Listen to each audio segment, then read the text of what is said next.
वतुखिज़तिल कैनात वल माज़िफ़, और फरमाया कि घर घर में जो है वो गाने वालियां और आलाते मौसीकी होंगे, और जब ये चीजें घर में आ जाएंगी फरमाया फिर लोगों पर मुसीबतें डाल दी जाएंगी। आज कौन सा घर है जो इस चीज से महफूज रह गया हो?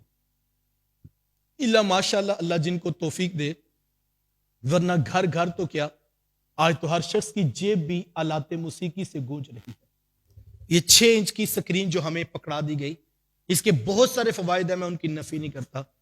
लेकिन कौम तरबियत ना रखने की वजह से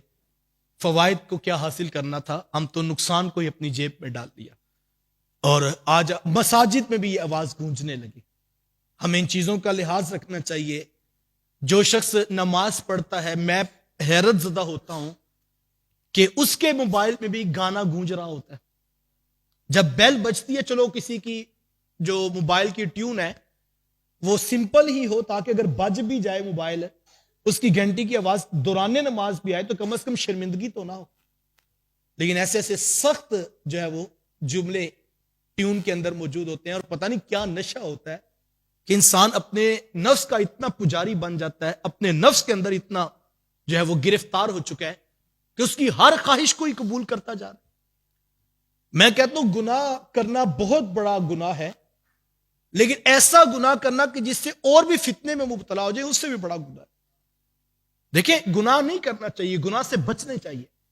लेकिन कम से कम हम पहले अपने गुनाह को लिमिटाइज कर सकते हैं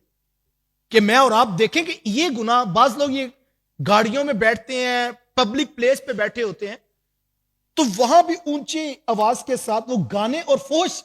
जो है वो मनाजिर देखना ही अपनी जिंदगी का जो है वो मिशन समझते हैं। तो इंसान सर पटकने को दिल करता है कि मियां तुमने गुनाह ही करना है तो किसी दूसरे को तो फितने में मुब्तला ना करो। कोई ड्राइवर है तो वो कहता है जितनी देर तक मैं म्यूजिक चला ना लूं, मेरी ड्राइविंग ठीक तरह से नहीं होती, मुझे नींद आने लगती है। और कोई कहता है जनाब के जब तक हम रात को सोने से पहले 2-4 सॉन्ग सुन ना लें तो हमें नींद ही सही तरह नहीं आती है। जबकि सुनने के लिए तो कुरान दिया गया था, सुनने के लिए और पढ़ने के लिए तो हदीस दी गई थी, लेकिन हमारी रूहों के अंदर ऐसा हो गया कि अब हम ये इसके भी दलाइल देने लगे कि मौसीकी रूह की ग़िज़ा होती है, लिहाजा हमें जो है वो इसकी बड़ी जरूरत है, इसके बगैर तो गुजर औकात नहीं होता। और मैं ये कहता हूं, ये जो अगर हम इन चीजों को अच्छी तरह इस्तेमाल करें, अगर आप सफर भी कर रहे हैं और 5 घंटे का आपका सफर है और आधा घंटा अगर आप एक पारे को लगाते हैं, आप लाहौर से पिंडी जा रहे हैं, आपको पढ़ना नहीं आता, अगर आप तवज्जो से सुन रहे हैं और आप चाहें तो एक दिन में 10 पारे सुन सकते हैं, और अगर आप इसी रूटीन को वापसी पर भी रख लें तो आप 10 पारे वापसी पर भी सुन सकते हैं। अगर कोई 5 घंटे का सफर करता है, वो अगर मुनज़्ज़म करे इस चीज को, तो वो 20 पारे रोजाना सुनने का जो है वो शर्फ हासिल कर सकता है। लेकिन जब रूहें जो है वो उचाट हो चुकी हो,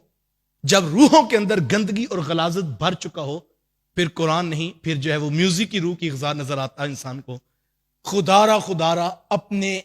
आप को इस चीज से कम निकाल। और मैं कहता हूं ये तो इंसान को जो है वो ताकत और विल पावर के साथ जो है वो अपने आप को जो है इन चीजों से निकालना चाहिए। और अगर ऐसा नहीं करेगा तो हदीस सुन लीजिए,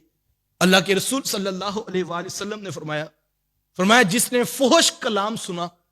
कल क़यामत के दिन सीसा पिघलाकर उसके कानों में डाला जाएगा। ये कान जब दिए गए, इन्ना समा वल बसरा वल फुआद कुल्लु उलाइका कान अनहु मसऊला, कल ये जो कान दिए गए, ये सुनने की ताकतें इनके अंदर रखी गई हैं, कहा इनके बारे में कल तुमसे पूछा जाएगा। मैंने और आपने अपने अज़ाए बदनिया की हिफाजत करनी है, और कभी भी हम आलाते मौसीकी के साथ और गंद और गलाजत के साथ फुहश जुमलों के सुनने के साथ अपने आप को आलूदा ना करें। हम अपने कानों की हिफाजत करें, और अगर कोई ऐसा नहीं करता है, घर घर के अंदर शादी ब्याह की रसूमात हों, बेहयाई का कल्चर, बेपर्दगी का कल्चर, ये इस्लाम का तशख़्ख़ुस नहीं है। इस्लाम हया का दीन है, और इस्लाम अपने मानने वालों को हया की ही तालीम देता है।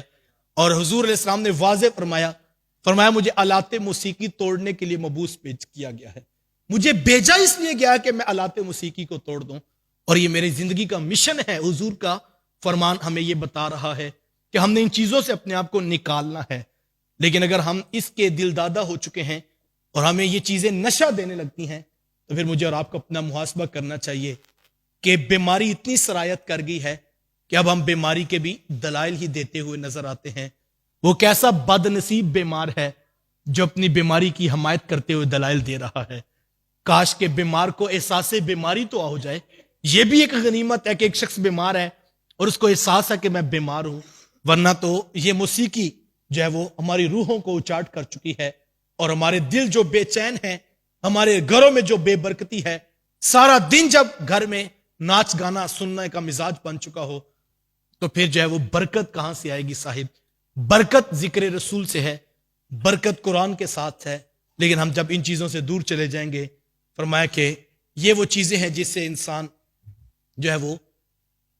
مصیبتوں میں مبتلا ہوتا ہے۔